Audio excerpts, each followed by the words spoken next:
who's to blame for the shoot-down of a commercial jetliner tonight, who the evidence is starting to point to, also the people who perished on board, including an American, an Indiana University student, and a team of the world's top AIDS researchers. Plus, the ground invasion moves deeper into Gaza now, and the death toll is rising. Our own Richard Engel is there. Homes burning, more than 100 now. Evacuations underway amid a very dangerous situation. Wildfires exploding tonight in the West. And some good news after a tough week. Our Friday night Making a Difference report. Nightly News begins now. From NBC News World Headquarters in New York, this is NBC Nightly News with Brian Williams. Good evening. Tonight, a veteran U.S. crash investigator says it's an outrage and an insult to the remains of the victims that the crash scene of Malaysia Airlines Flight 17 is not being treated the way it normally would because the carcass of that wide-body jet came down in disputed territory in a war zone, having been hit by a surface-to-air missile. No one has roped off the wreckage. There was fighting 60 miles from the crash site today, and reports of shots fired at the scene of the wreckage. Some of it came down in a field of sunflowers. Elsewhere, you can find playing cards, comic books, coloring books.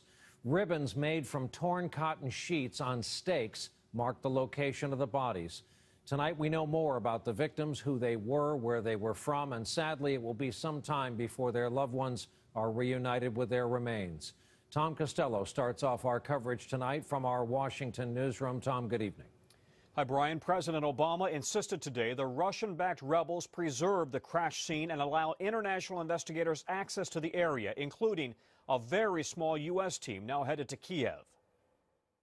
Across 6 square miles in a remote area of eastern Ukraine, Russian-backed rebels have been picking through the scorched wreckage of the Malaysian passenger plane shot out of the sky without warning.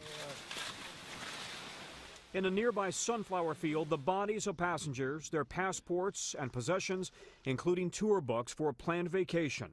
Today, President Obama said the U.S. has very specific information about what happened to Flight 17. Evidence indicates that the plane was shot down by a surface-to-air missile that was launched from an area that is controlled by Russian-backed separatists inside of Ukraine. Today, this haunting Instagram video of passengers aboard the plane moments before departure. On the ground, local residents joined firefighters in recovering the victims. New York Times reporter Sabrina Tavernisi is there. There were bodies strewn everywhere in the fields, and personal possessions, passports, bicycles. It was horrible. Late in the day, Ukrainian rescue teams told NBC News Russian-backed separatists ordered them out of the crash scene for tonight. And European observers reported shots fired by rebels. The separatists are thought to have already recovered the plane's black boxes, though it's not known what they've done with them. Now, a single NTSB investigator and 2 FBI agents are headed to Kiev to assist, should an international team of investigators be allowed in.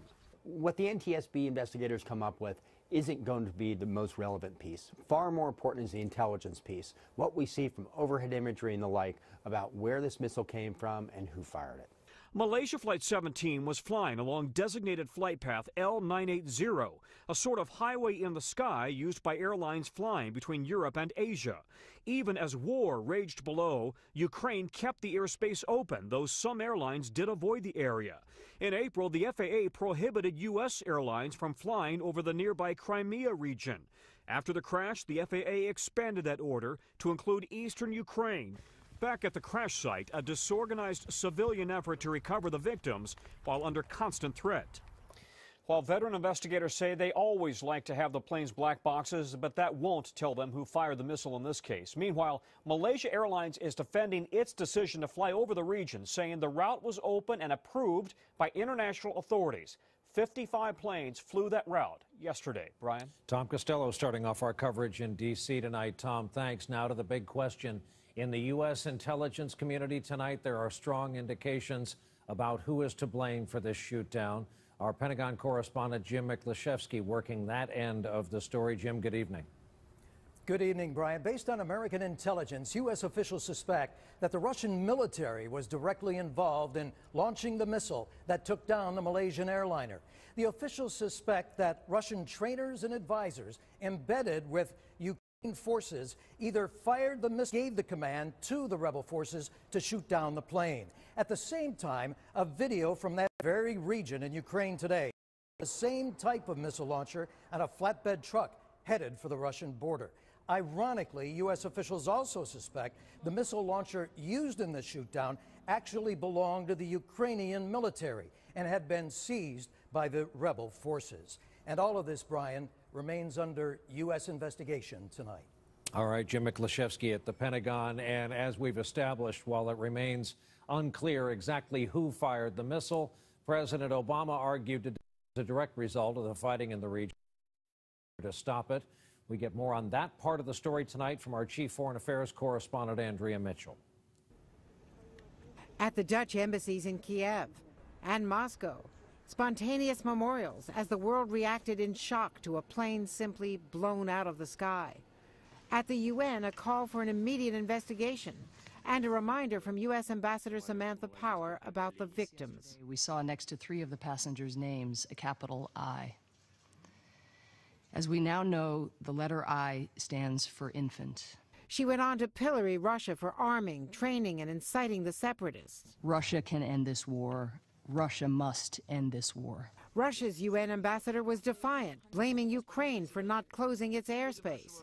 But Ukraine said it had intercepted this conversation between a Russian-backed separatist named Greek and a Russian major, not verified by NBC News, showing how they first realized they'd screwed up and apparently shot down a passenger plane by mistake.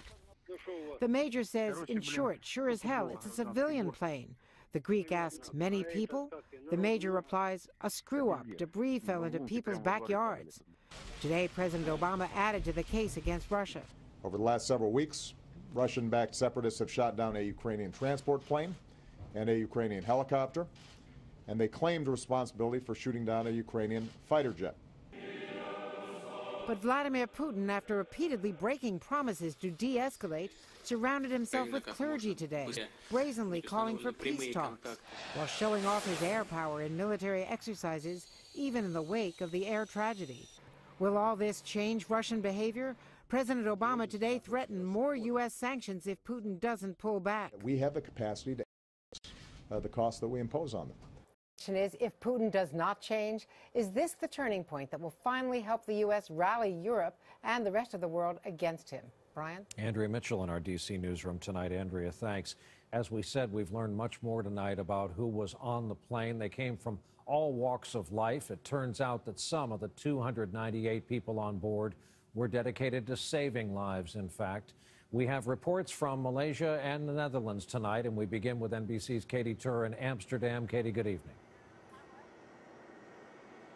Good evening, Brian. More than 24 hours after the crash, and the number of Dutch on board continues to rise. So much so, in fact, that in terms of loss of life compared to population size, this is now a tragedy for this country on a similar scale to 9/11. The numbers now stand at least 189 Dutch out of 298 on board.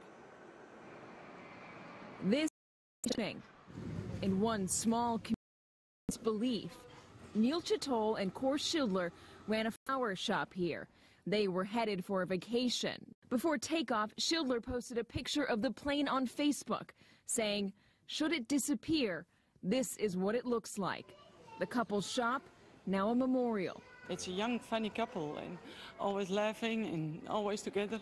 In Neerkant, neighbors mourned an entire family. It was Opa and Oma. One man telling us of a grieving grandmother of 4 who cried, "I'm not a grandmother anymore."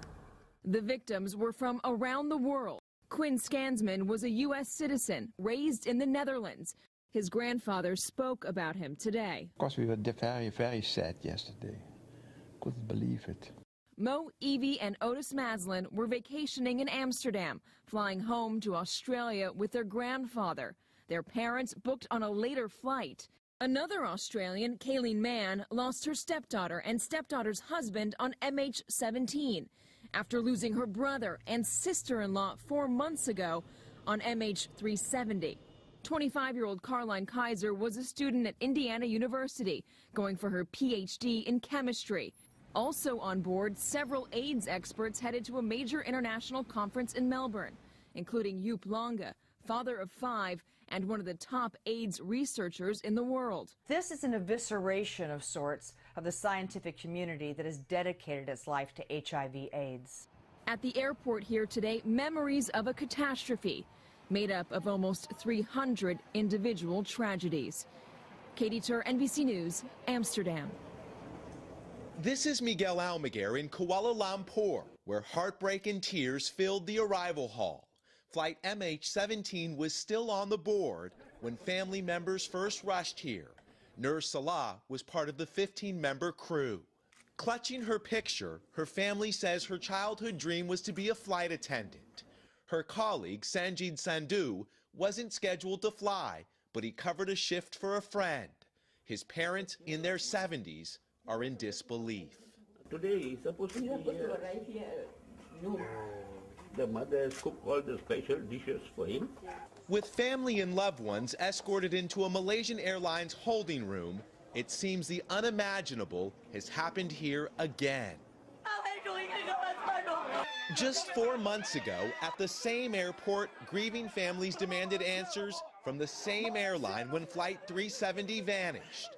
Danica Weeks' husband, Paul, is one of the 239 still missing. I just hope Malaysia are more forthcoming with the families on this and, than they have been with us. Tonight, in more than 10 countries, prayers and vigils for the victims, while for the airline, an uncertain future as it continues to notify next of kin. Malaysia Airlines is not a bad airline.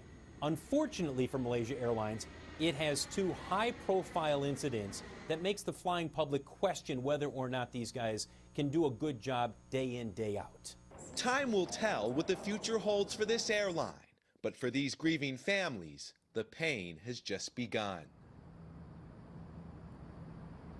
The Prime Minister calls this a day of mourning for this entire region. He asked that flags everywhere be flown at half-staff.